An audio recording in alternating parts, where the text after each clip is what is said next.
The following is a conversation with Sebastian Park.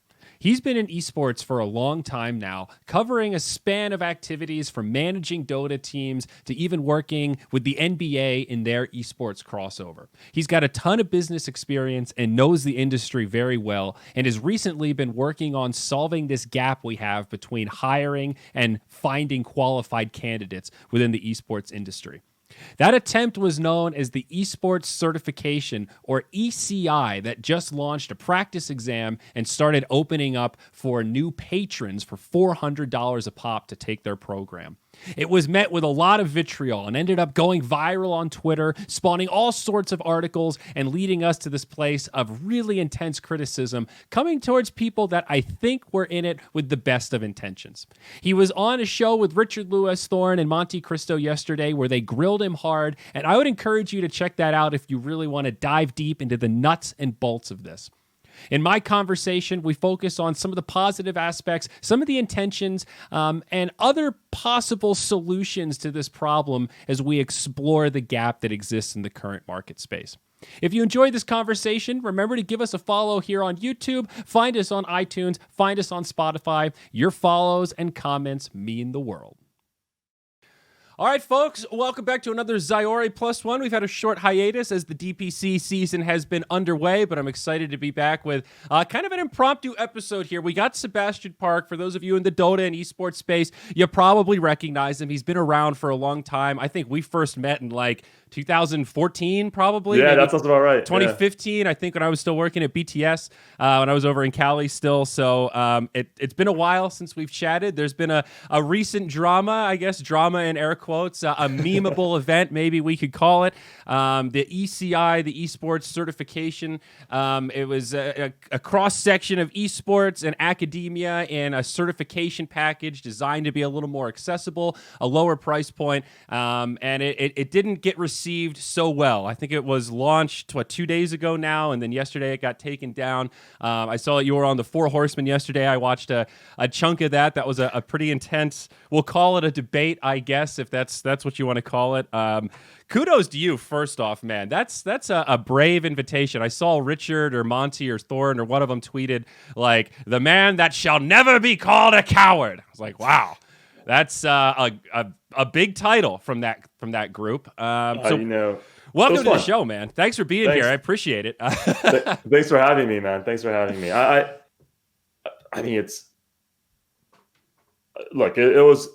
I think the reception / what people have been saying about that is far different from how I felt in the moment. Right at the moment, I was just like, hey, I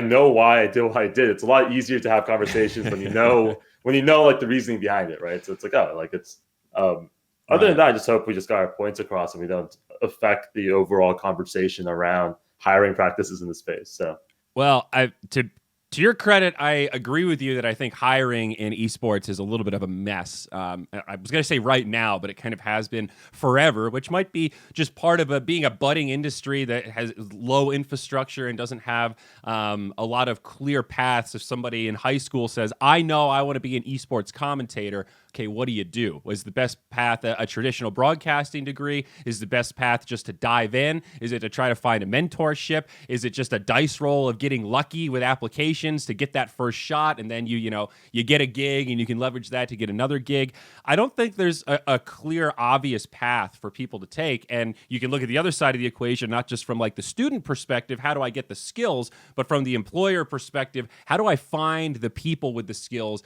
that'll be a good fit for my culture and my crew. Right. I think the problem is well established here, Right. And I hope it is. Certainly, I think it's probably worth clearing up that, we made a lot of mistakes on top to bottom, right? We made a lot of mistakes. One of the biggest ones, I think, in this was just a lot of the messaging around who this was for, right? It's, to your point, it's not for a shoutcaster. I have no idea the skills and necessities it takes to become a shoutcaster. I know a bunch of them, and they're all unique in their own way, really. And then the way they go about doing their business is unique to them. I would say, just to take a step back, the thing I think we want to avoid, especially in this nascent industry, and something I think about a lot, is if you look at the model that entertainment has traditionally taken, right? It's been a lot of mail rooms. It's a lot of unpaid internships. It's a lot of this rather specifically targeted towards people who, come from an affluent or connected or mainstream enough background that they can like survive that like path to discovery, right? Like I think the like William Morris CAA agency model is very much a, hey, you're in there with a group of like 8 people getting paid nothing, and you have to live in LA on that nothing, and you have to like someone network and hustle, etc., your way in.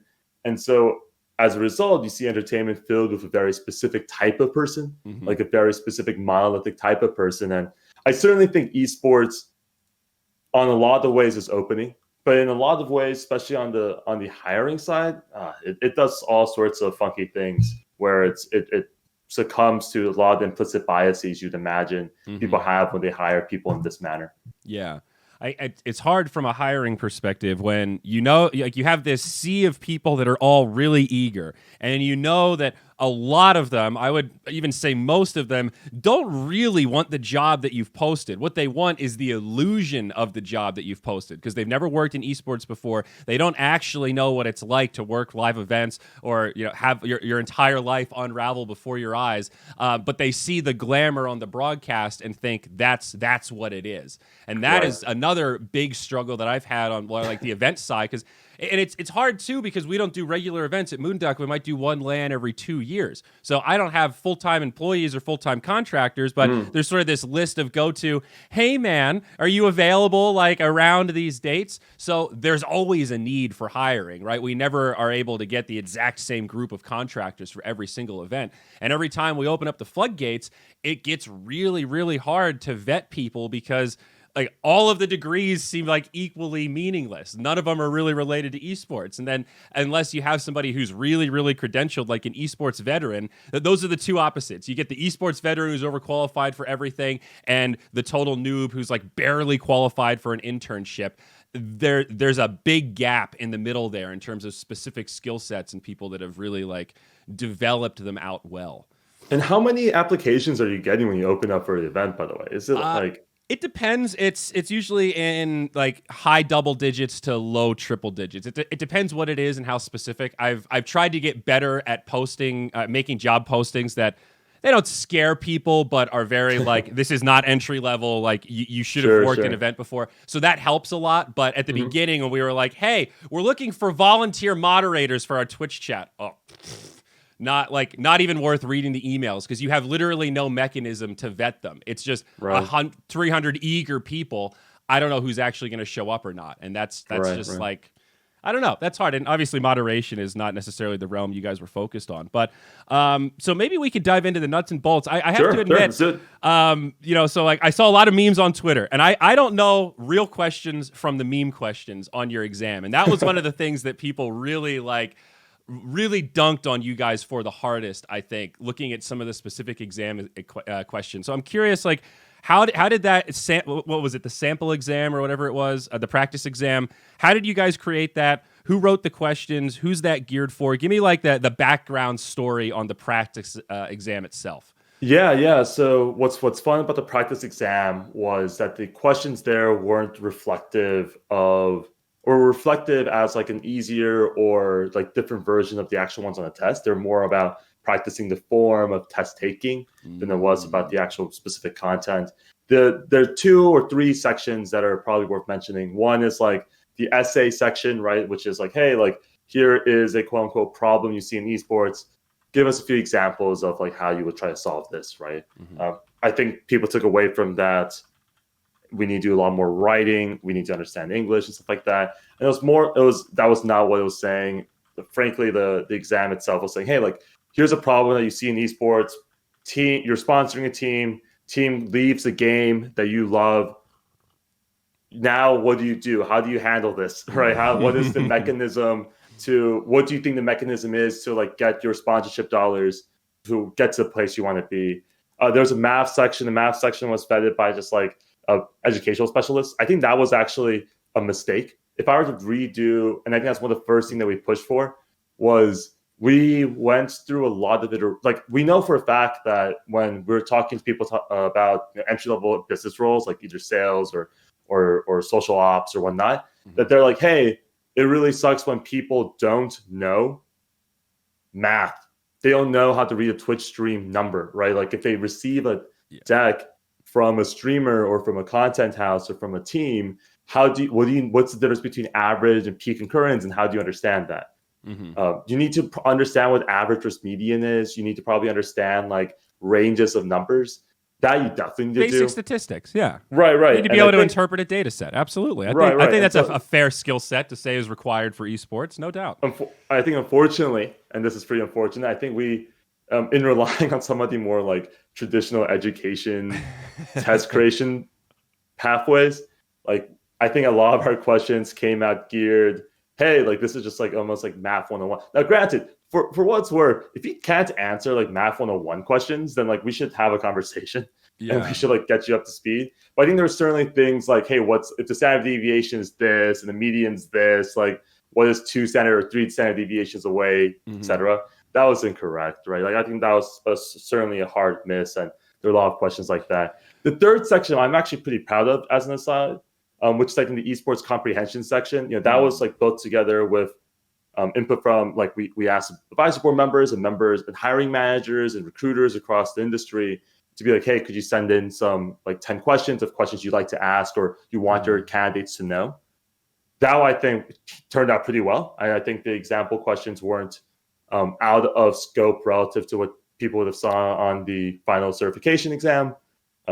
I think those are just generally good questions. I think questions like, hey, how do most organizations make money? Is it from sponsor sales or is it from something else? Well, so one thing that I think got lost in translation, something goes a little viral on Twitter, wherever it starts, it gets compounded like 10 to 100x in terms of ridiculousness, right? So it does get a little disingenuous at a certain point. But the Me Too movement in gaming is still fresh in my mind. And there were a lot of moments in reading some of that stuff where it's like, damn, people really need some basic, like, this is how you interact with other humans 101.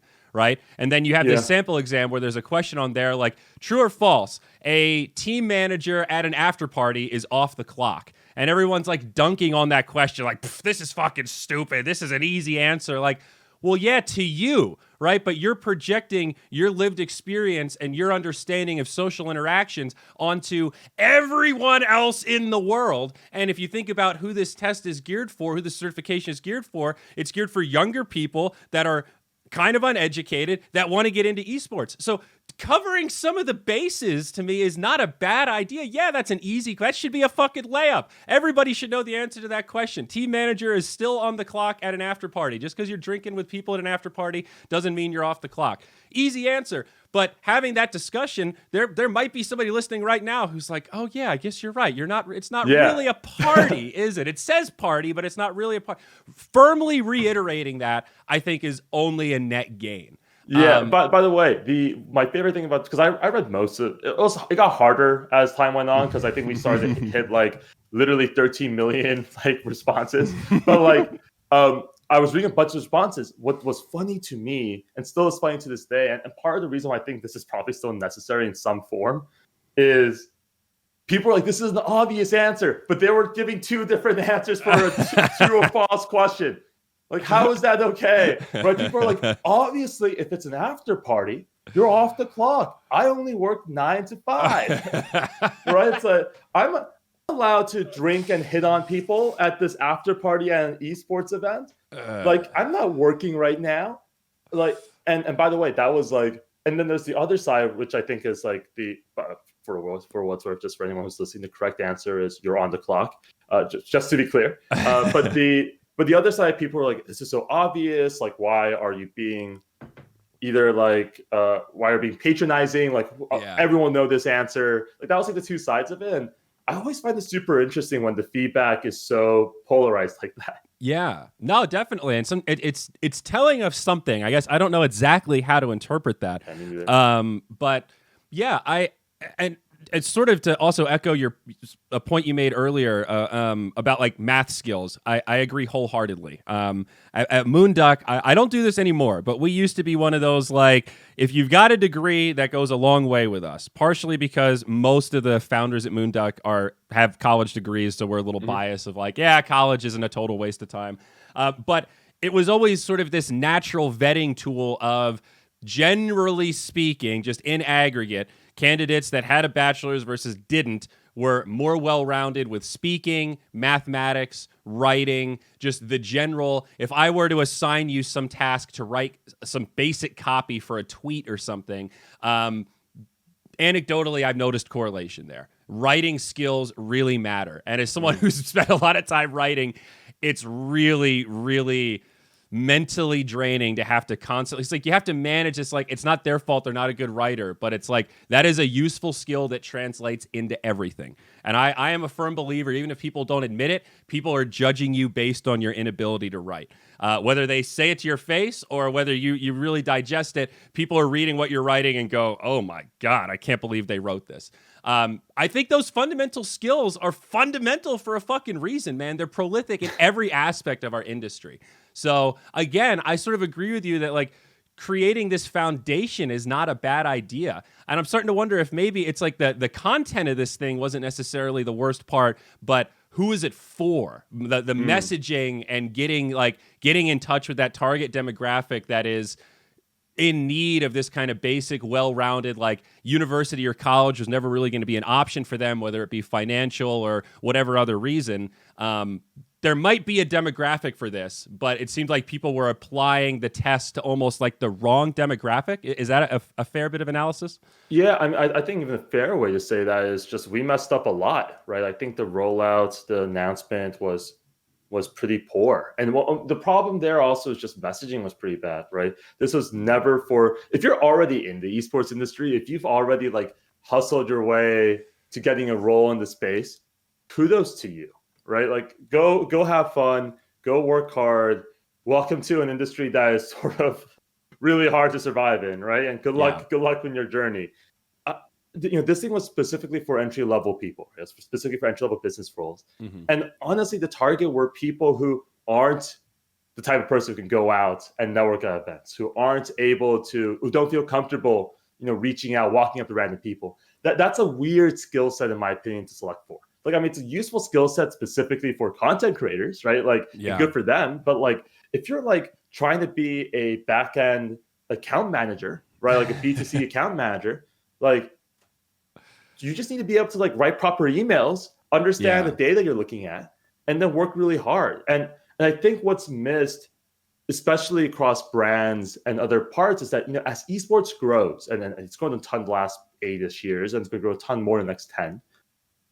You need more people, more qualified people to be in the space. And I think we really mess up that messaging because our plan, frankly, and this is probably naive in retrospect, was we do a launch like on Tuesday. We would get some feedback. Some people will talk about, some people won't. Like, whatever. The following day, we would announce like the next bit of it, which is, hey, like as a public benefit corporation, our mission is specifically around improving diversity, inclusion, fostering professionally, promoting meritocracy. To that end, here is our like scholarship program. You probably saw on our website. Let's go in depth about it. Let's have like this long tweet thread about that. On Thursday, it was supposed to be hey, here are the like 100 fee waivers we have. Here are the first dozen people who've already applied. Oh no! So there was a whole rollout strategy. Yeah. Like these are the fee waivers. Like, here's how you apply for them. Here are the people who've already applied. Like, here's how you demonstrate financial need, right? Like, we're very much not we want people to be like, hey, like if you can demonstrate financial need, we'd love to like get you a fee waiver no matter who it is. And here's a partner universities and companies that we're working with.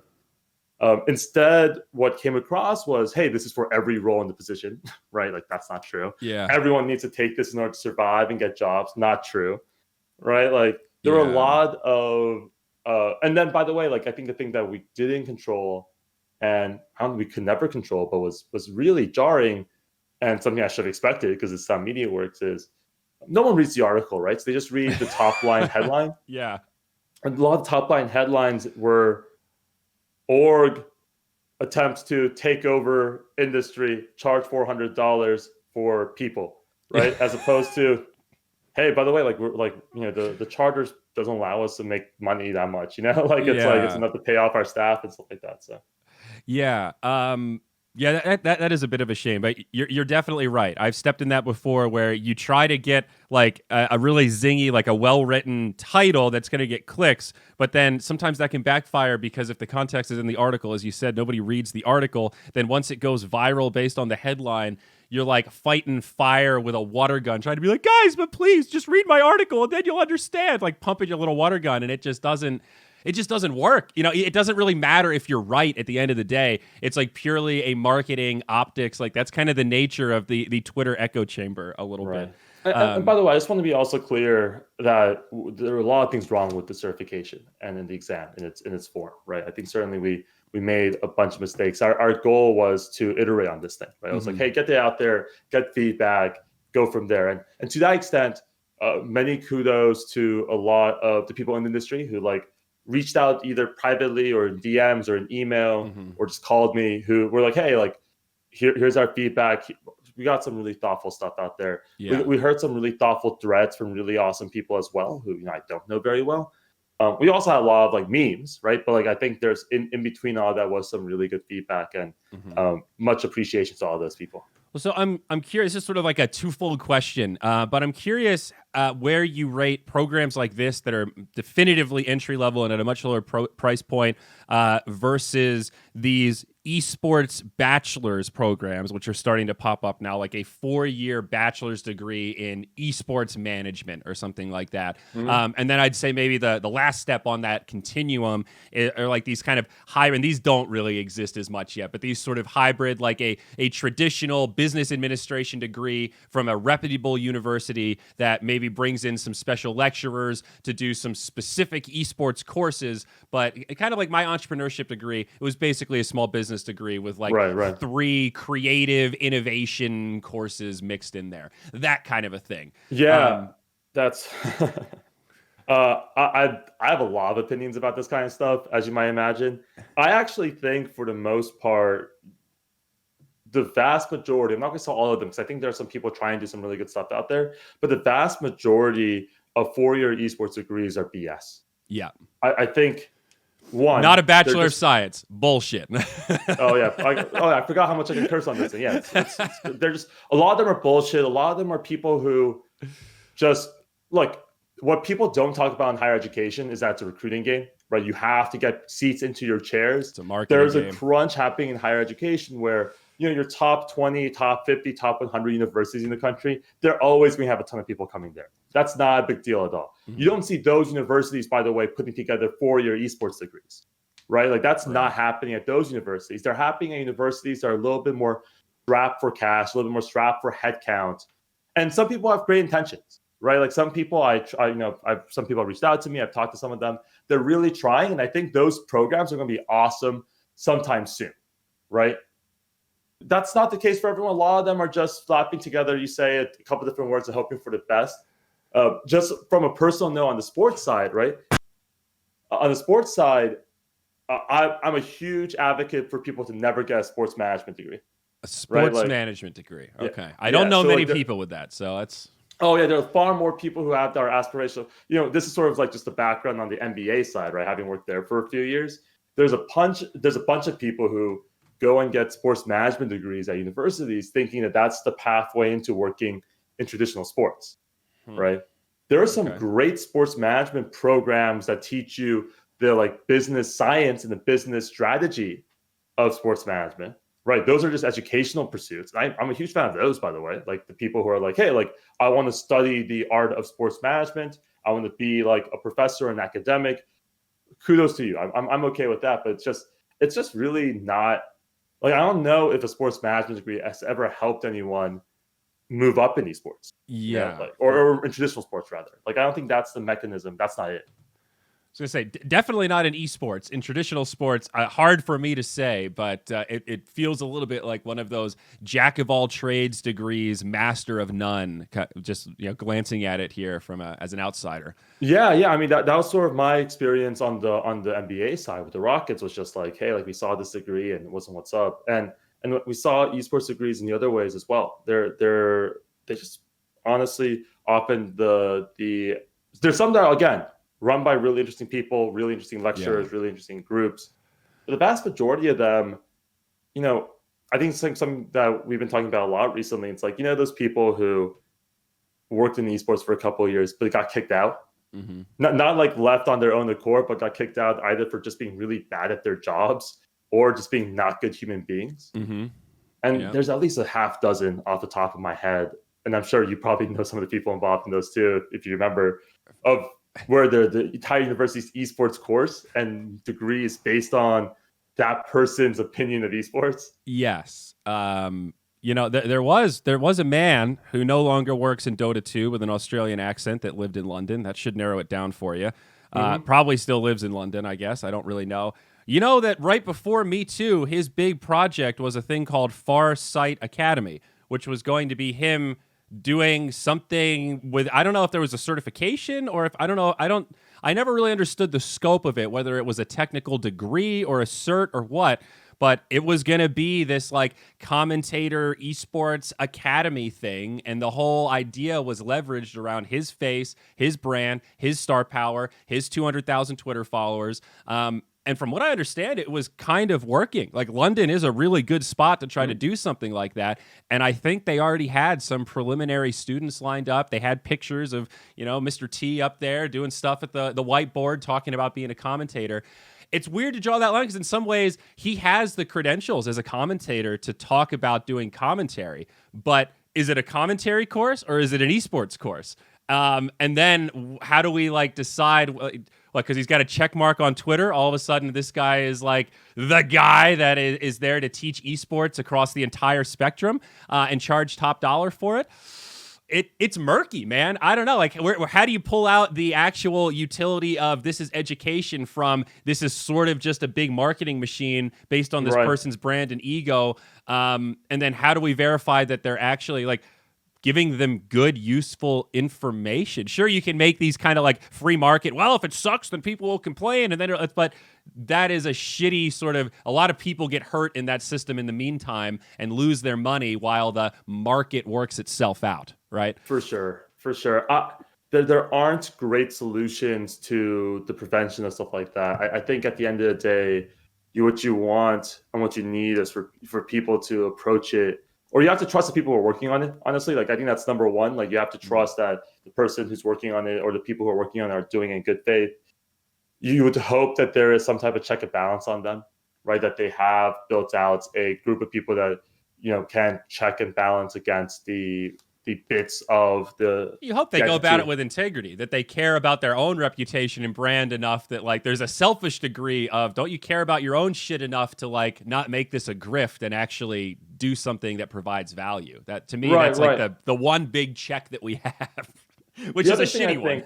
Yeah, the other thing was sort of amusing is it's also helpful if the person's and this is sort of true for a lot of the patronage that happened for the last few hundred years. I've been reading a bunch on stuff that happened in the early 1900s in America, for example, around who funded the newspapers. Mm-hmm. And it's just a lot easier for people to be incredibly high integrity, high value, and high approach when they're just independently wealthy, right? I think it's where it's provably the case that the thing that they're working on is not going to be a meaningful amount of money to them, that you can start to remove the fiscal component to it. Mm-hmm. I don't know the answer. I mean, I thought the answer was, hey, get together a bunch of people who I know really care about the space to keep the organization in check, and then to empower the organization to people who are incredibly idealistic so they can go off and run it.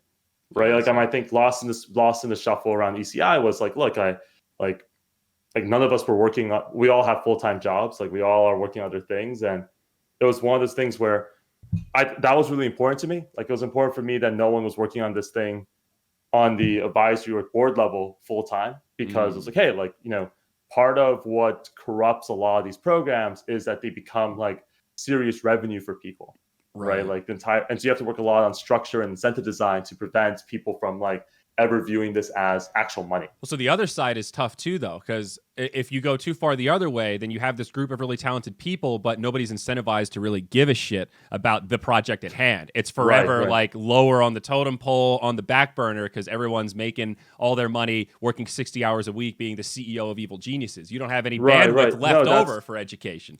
That, by the way, is one of the biggest issues I saw with a lot of nonprofits in our space, right? Like there are a ton of these awesome sounding, high integrity nonprofits. And I think everyone involved, like the people who created a lot of these, people I really respect, high integrity human beings, right? Here's the downside of these things, man. Like it's just so hard for anyone to grab time, right? Like people find themselves in these like massive cycles and they have a couple of bad experiences and it's done, right? Like I remember this one mentorship / volunteer program I was helping out with a couple of years ago when I was in Houston. And, you know, they were like, hey, like, we would love for you to talk to the student. Like the student's really interested in esports and gaming. Let's have a conversation. I'm like, that's fine. Let's set up some time for coffee. He can come over to the arena and we can grab a coffee and we can have a conversation about this, right? And I can like try to like support in that way. And I was in LA for work, right? And so I fly back to Houston that day, right? Like at 4 p.m. I head into the office and it's a no-show, right? The kid doesn't show up.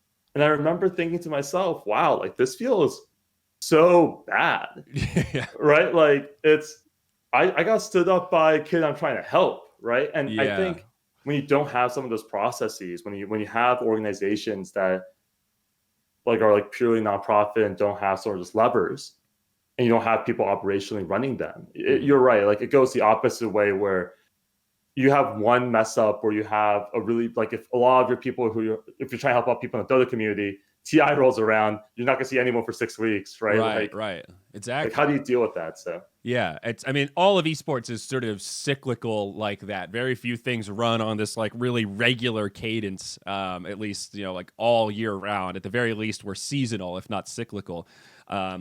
One thing that surprised me about the ECI thing, I mean, you guys had some impressive names on like the advisory board and just somehow touching this project. And one of the things that surprised me the most was that at least one of them, I'm not going to drop names, but one that I've talked to about hiring stuff, you know, I've spoken at a handful of universities. I was trying to do it more and then COVID happened, so I haven't been doing it as much.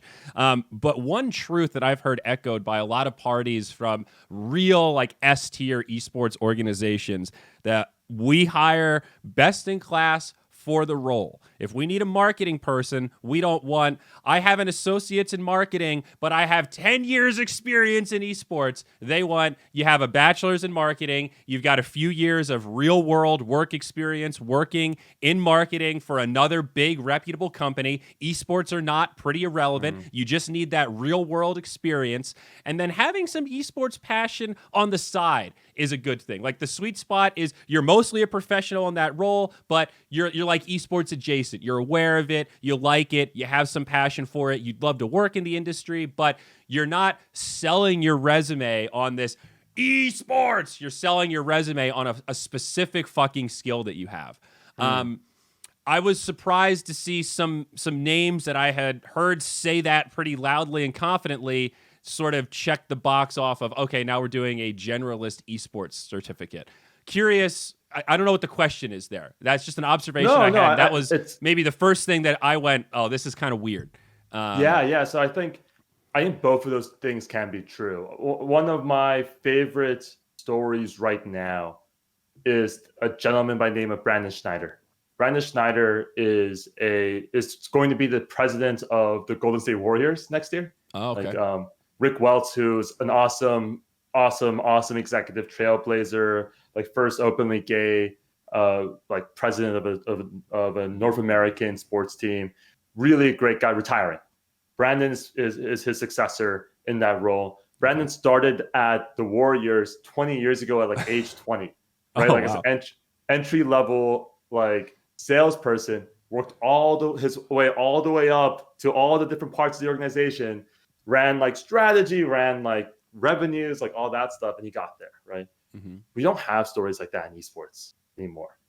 Yeah. Right now. We had them a lot more a few years ago, but right now we don't have them, in part because I actually do think that because it's been so hard to identify in the esports funnel what this experience means, right? Like someone can claim 4 years of esports experience, and their 4 years are so varied in terms of like what they actually amount to in ability, that like a lot of people I've talked to, both some people on the advisory board, but also people just in the space in general, they're like when we grab pre-COVID, when we grab meals or dinner, they're like, my strategy for best hiring is I count esports experience as a negative, right? Like every year of esports experience you have is signal that you're not smart enough to know that this is not where you should be, right? Like I've heard this comment over and over again. I've heard it.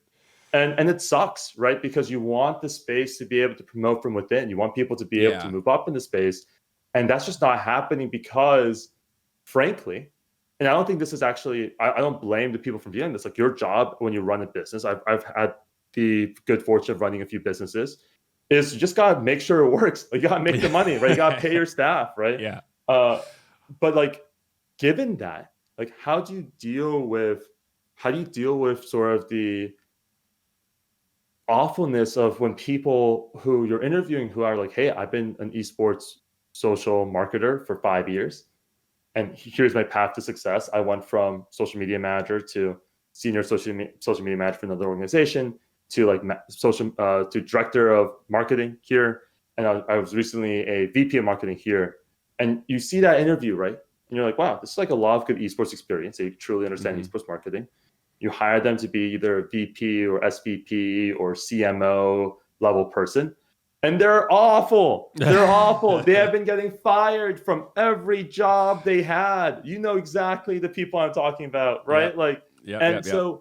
So like there's a bunch of people, myself included, by the way, who've just been, do you know the number of esports salespeople I've hired and let go over the last few years? Like the number of people who tell me they're like just awesome and they've been doing this for a while and it just doesn't work out, right? That happens so often. And I don't know what the solution is.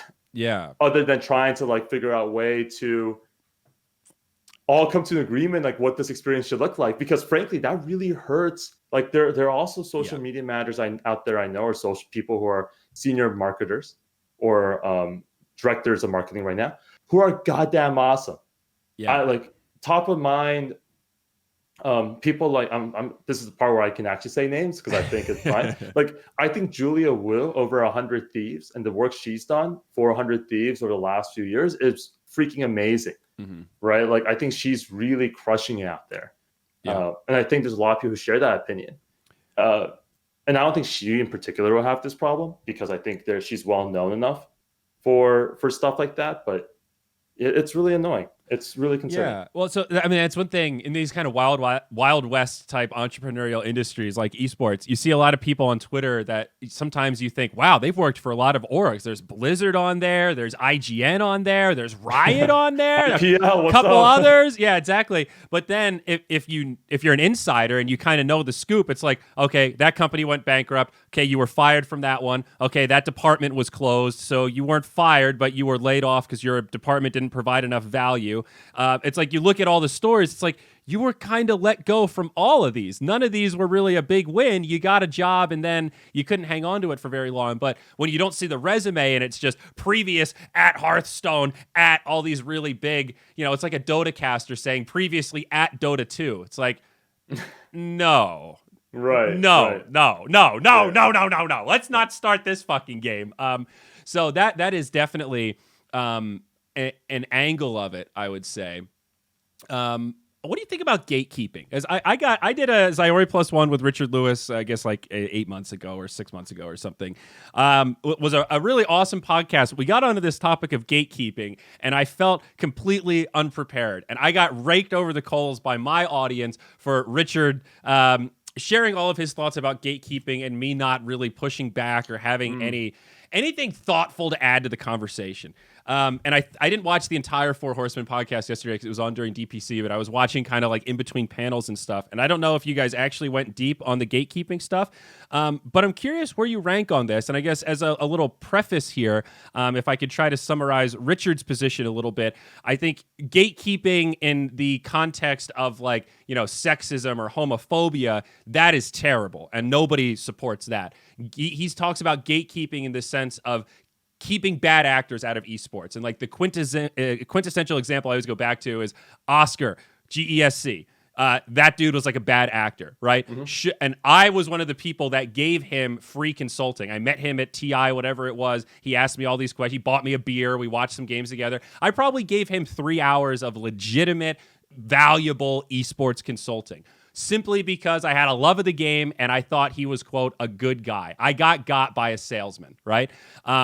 And I think that's more of an example of what Richard talks about of like, we need to gatekeep from those people. You need to have a high filter, high barrier, and only let people into the barrier that you've actually vetted and that you trust. And that basically, I think he would say, I did a disservice to myself, my game, and my industry by giving that valuable information to some asshole that was going to fuck people over with it.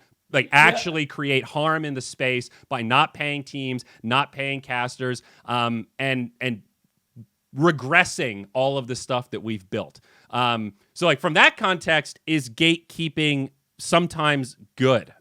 Yeah, I mean, look, I think there are a couple of things to unpack here, right? One, just to your story in particular, I think we have way too much hindsight bias when it comes to evaluating decisions, right? I think in the moment, I'm sure it was the right decision for you. Like I trust your judgment on that in particular. The opposite is we don't talk to people. We don't help anyone who wants to help out in the space work out. And then you actually prevent good people from coming in. True. Right?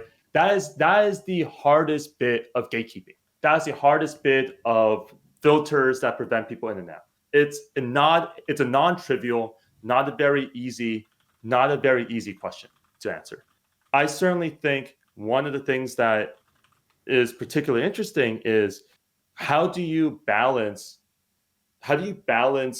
letting people in versus not letting bad actors in? Yeah. And I think there are two solutions that people come with. And I think there are people on the two sides of this, right? One side is, hey, we should set a really high wall to jump. If you can jump this wall and prove everything, you're in. Then you can even begin to come in here. That has a lot of provable implicit bias into it, and explicit bias as well. Nepotism. The other way is to be super opening and then like try to solve it in post. That's also really problematic for other reasons, right? Because like to your point earlier about like educational programs, people get burned on the way in and on the way out. The trick is trying to balance between the two, right? Like I certainly think it's a hard question. To your actual initial question is like what I think about gatekeeping. I think gatekeeping is a weird word. First of all, I think there is like people sometimes view having experience as a form of gatekeeping, right? Like the people view having expertise as a form of like, hey, you need like 10 years of expertise to work in this role, right? No, those are requirements, right? Like, and I think we sometimes conflate those two things. I know Richard in particular believes like because he's for gatekeeping in a lot of different ways, and so there's a lot of like old school British civil service exam in a lot of, I think that informs a lot of that thinking. I can't say for sure, but it's something I've heard from people where, in the UK historically, the only way to work in the civil service was you had to have gone to some of the top prep schools and scored the highest score and gone to top universities like Oxford or Cambridge. And then you would have a pathway into civil service. You could also get there by being like whip smart, not having that background and also still passing the exam. That's really sort of the genesis of the SAT. And by the way, it's something that like personally I benefited from, right? Like I didn't get to go up, like I went to public school all the way through, high school, like went like kid of immigrants. And certainly my ability to take tests and my ability to showcase, hey, I know some of these things, I can prepare for some of these things and speak well, help propel me into my career. And I'm very lucky and fortunate that I had that chance. Wouldn't have had that chance in other countries, right? This sort of, not to be too tangential, but this is why I actually like America in a lot of ways for all of its faults, is that like it allows people like me to like have a shot in the world. We do but some stuff okay. It's not all bad. we do something okay. Yeah, but I think that's the hurdle, right? So that's one side of it, which is how do you help identify people go through. The solution seems to be, at least on civil service exam, and especially in Eastern Asian countries, is you set a bar and then you just try to find people who can jump that bar and just like empower them to jump the bar. Yeah. Right. And I think that is something that makes sense to me. It's these get into more philosophical, moral questions. Yeah, sure. you're right. You're right. And I don't know all the answers. Like the gatekeeping thing, ever since that conversation with Richard, I still feel like I oscillate kind of back and forth of, and I like what you said, maybe gatekeeping isn't always the right word. Like, how do we differentiate gatekeeping and requirements? It's sort of this like reasonable doubt thing. We need to come up with some kind of meaningful requirement that doesn't feel like gatekeeping, but still recognizes, hey, you got to have A, B, C, D skills to be able to be considered for this. That's just the nature of, you can't provide value in this role without those skills. That's not me trying to keep you out. It's just me not setting you up for failure. Because if you hire some of those people, they're not going to succeed in that role if they don't have the skills, right? So that's a disservice as well. And one more thing here, and this is going to be lost on Twitter, right? Twitter's not a good place for nuance, but a sign of intelligence is to be able to hold two opposing views in your mind at the same time. And I think this is one of those things where it's so much easier to argue from the perspective of their gatekeeping is awesome, they're bad actors, we have to enforce all this gatekeeping, which I think is where Richard is. Again, not trying to put words in his mouth, but I think that's where he falls on the spectrum. And then there are other people who are like, gatekeeping is awful in any form. Anytime anyone's prevented from coming in, it's a travesty. And by the way, both of those positions are much easier to argue for because they have really straightforward pros and cons that they're accepting than I think the actual answer, which is a nuanced middle ground. Yeah. Right.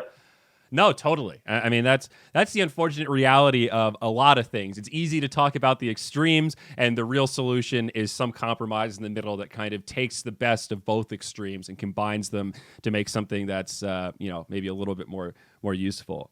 We are starting to run low on time, but I did have a conversation with a student. I don't know if you're familiar with the Staffordshire Esports program in London and Stoke-on-Trent. It's a UK thing, but it exactly fits into what you described earlier in this podcast of these smaller universities looking to make a name for themselves, kind of leveraging esports almost from a marketing perspective. They have a 3 or 4 year bachelor's in esports management. I actually applied to be a lecturer at this university. They offered me a job and I ended up turning it down. This was last year, almost exactly COVID. A year ago. Yeah, COVID was a big part of it, but it was also when I had the job offer in my inbox was when Red Eye went on this big Twitter tirade against them because they had tweeted some marketing material about how soon degrees will be required to work in esports. They're like, that's the inevitable future of this industry. They tried to draw the parallel of like the first animation course that was created in the 60s or 70s or whatever.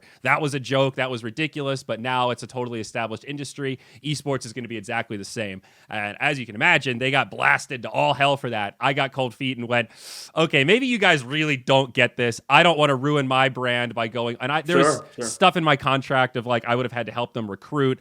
They probably would have tried to commandeer my social media for a lot of their stuff, and it would have been a whole thing. So, and the pay was shit. So I could have made a lot more money just being a commentator and having more fun. So it just didn't make sense. But a few months ago, I spoke to a student who did that program, and she made a big stink on Twitter and Twitch about how the program is not even close to what they promised it to be.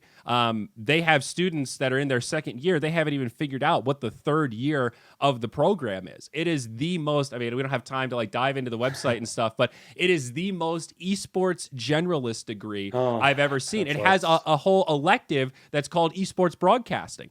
Like, well, who the fuck is this for? What are you going to learn about broadcasting in one elective? Also, is anybody that's in this course trying to be a commentator? Or are you guys working event logistics? Like, what? It's just this giant esports amalgamation clusterfuck. And my point in bringing this up is that, unfortunately, I think you're like fighting this uphill battle where it's already been tarnished. People that's what people see as the norm for esports and academia level education. So it's like an unfair lens that gets applied to anything new because people feel like they've already been burned by this grift and they're not going to be burned again. And what you're doing is so black and white different from what Staffordshire is doing, but unfortunately, you're compared on the same kind of scale. And I realize that for sure. I certainly think the idea that you'll need a degree to do anything in this world is like definitely not true. One of the things that I want to advocate for certainly, and this is sort of a fun thing, right? Is we had I think it was like 1,200 paid downloads of the study guide. So people who have at least paid $1 on our paid what you can afford study guide. And we had like a few dozen signups on the certification itself, right? People who paid the full price, and we had like over 107 or 100 something applications for scholarships and fee waivers with some documentation attached to them. Mm-hmm. We refunded everything, obviously, and like we reached out to them letting them know we're here to help. But I think that demonstrates such a need, right? I think the problem right now is that like there are a lot of these bad pattern matches. I don't know the solution to how to solve for that. I do think there has to be other avenues, other pathways to get in. This is sort of back to your gatekeeping idea. It's like, hey, like you can have, if you have a fence, but you have a bunch of doors, then and the doors like help people get in, then you have an interesting border building situation, right? Mm-hmm. And so right now, I feel like the only real proper way to get into esports is probably to do the whole hustle thing, right? The whole like show up to events, smile, go to events, meet people, and be memorable. Grow out some dreads, wear a funny hat, just do something so people remember who you are. Yeah, but by the way, you know who that sucks for, man? That Everyone? Sucks for no, not just that, but it sucks for women, right? There are a lot of like not great people in the space who do some really awful things. Yep. It sucks for BIPOC. It sucks for people in the LGBT community, people who don't have enough people in their corner in the space. It's much easier for me as a straight dude who speaks English to go grab and likes to drink, to go grab beers with people. True. Right? Like if you don't like to drink, that's also somehow a massive negative in this space, right? If you remember like the old school dream hacks, like a lot of the connections I remember I made were from like the barn parties after dream hacks, like back in the Han days, right? Like that's and like how is that okay, right? Like that there has to be better ways for people to come in. I think for sure, and I want to be clear, I think ECI and the certification and where we were trying to miss the mark. Like that's clear in that sense.